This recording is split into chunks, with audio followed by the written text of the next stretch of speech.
UGVCLVS paper 2013 1.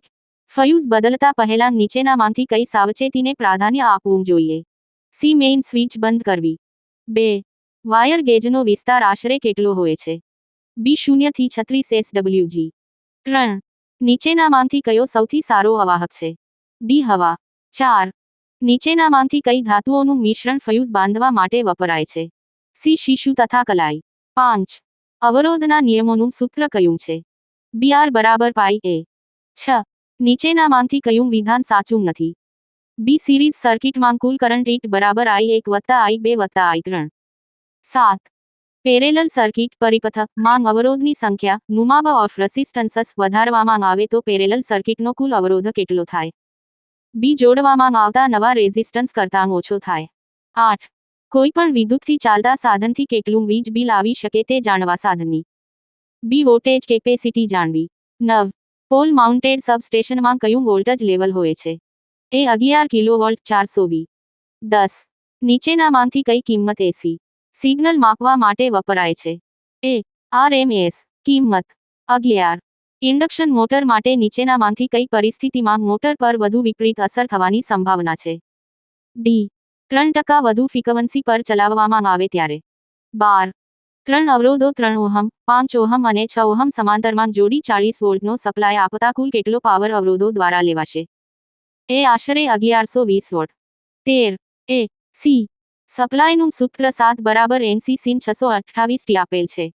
તો supply વોલ્ટેજની frequency કેટલી હશે? સી. 100 હર્ટ્ઝ. 14. કલિટ વાયરિંગ સામાન્ય રીતે વપરાતું નથી કારણ કે સી. તેમાં શોક લાગવાનો ભય છે. 15. સ્વિચ ઓન કરતાં ફ્લોરોસન્ટ ટ્યુબનો એક છેડો ઝબકે છે કારણ કે બી. ટ્યુબ લાઇટમાં ખામી છે. 16. સ્ટ્રીટ લાઇટ માટે નીચેનામાંથી કયા પ્રકારનો લેમ્પ સૌથી ઓછો પાવર વાપરે છે? ડી. એલ. એ. ડી. લેમ્પ. 17. એક ડીસી જનરેટરનું ફિલ્ડ વાઇન્ડિંગ ઓછા આંટાવાળ તથા જાડા તારનું બનેલું છે તો તે ડીસી જનરેટર કયું હોઈ શકે? A. DC series generator. 18. Voltage drop ઘટાડવા માટે એ. લાઇનનો વાયરનો વ્યાસ વધારવો જોઈએ. બી. પાવર ફેક્ટરને વધારવો જોઈએ. સી. જરૂરિયાત પ્રમાણે સ્ટેપ અપ ટ્રાન્સફોર્મરની મદદથી વીજદબાણ વધારવું જોઈએ. ડી. ઉપરના બધા જ સાચા છે. 19. એનર્જી મીટર વીજપ્રવાહની કઈ ઇફેક્ટ અસર પર કાર્યો કરે છે? સી. મેગ્નેટિક ચુંબકીય ઇફેક્ટ. 20. ડિસ્ટ્રીબ્યુશન સિસ્ટમમાં બૂસ્ટરમાં કયું જનરેટર વપરાય છે? એ. Series generator. 21. મલ્ટીમીટરથી મુખ્યત્વે શું માપી શકાય છે? એ. વીજ દબાણ. બી. પ્રતિરોધ અવરોધ. સી. વીજ પ્રવાહ. ડી. ઉપરોક્ત ત્રણેય. 22. મેગરનો ઉપયોગ શા માટે થાય છે? એ. ઇન્સ્યુલેશન ટેસ્ટ કરવા. 23. વીની જગ્યાએ કયું વાયરિંગ પસંદ કરી શકાય? A. Tough rubber shield TRS. Wiring. 24. Cable અર્થે થયો હોય તેવા કેબલ ફોલ્ટ માટે નીચેનામાંથી કયો ટેસ્ટ કરવામાં આવે છે? બી. મુરે મરી લૂપ ટેસ્ટ. 25.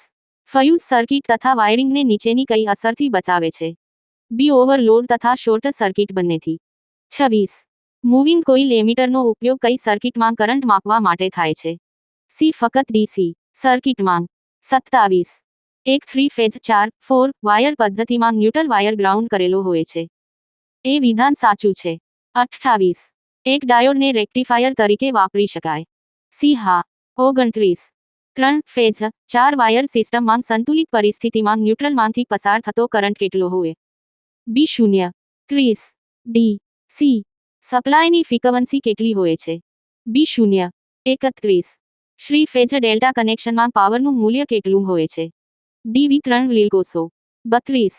ટ્રાન્સફોર્મરમાં લોડ વોલ્ટેજનું નિયંત્રણ કરવા માટે શું વપરાય છે? B. Tap changer. 33. Step up ટ્રાન્સફોર્મરમાં શું વધારી શકાય છે? એ. વોલ્ટેજ. 34. ડેલ્ટા કનેક્શનમાં લાઇન વોલ્ટેજ બરાબર. બી. Phase voltage. 35. કોઈપણ સર્કિટમાં નીચા પાવર ફેક્ટરના લીધે અચળ કોન્સ્ટન્ટ પાવર માટે કરંટની શું કિંમત હોય છે? એ. વધારે. 36. વિદ્યુત ઊર્જા માપવાનો એકમ કયો છે? સી. Kilowatt hour. 37.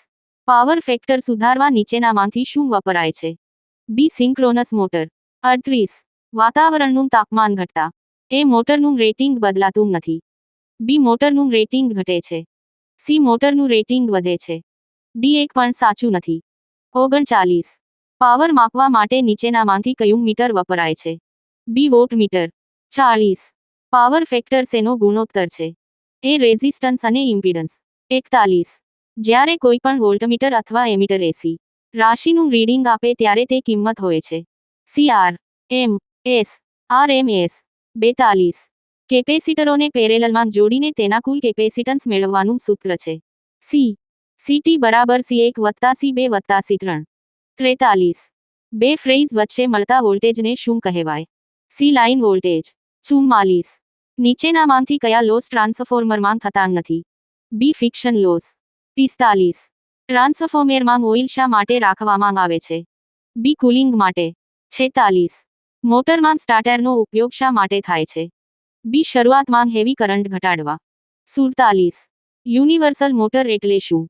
સી જે સી અને ડી સી બંનેમાં ચાલે 48.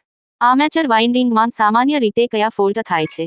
એ ઓપન સર્કિટ બી અર્થે circuit C short circuit D ઉપરના બધા જ 49. સામાન્ય રીતે ન્યુટ્રલ વાયર કયા કલરના ઇન્સ્યુલેશનમાં હોય છે? સી કાળા 50. મોટર વાહનમાં ડાયનેમોનો ઉપયોગ શા માટે થાય છે? સી બેટરી ચાર્જિંગ માટે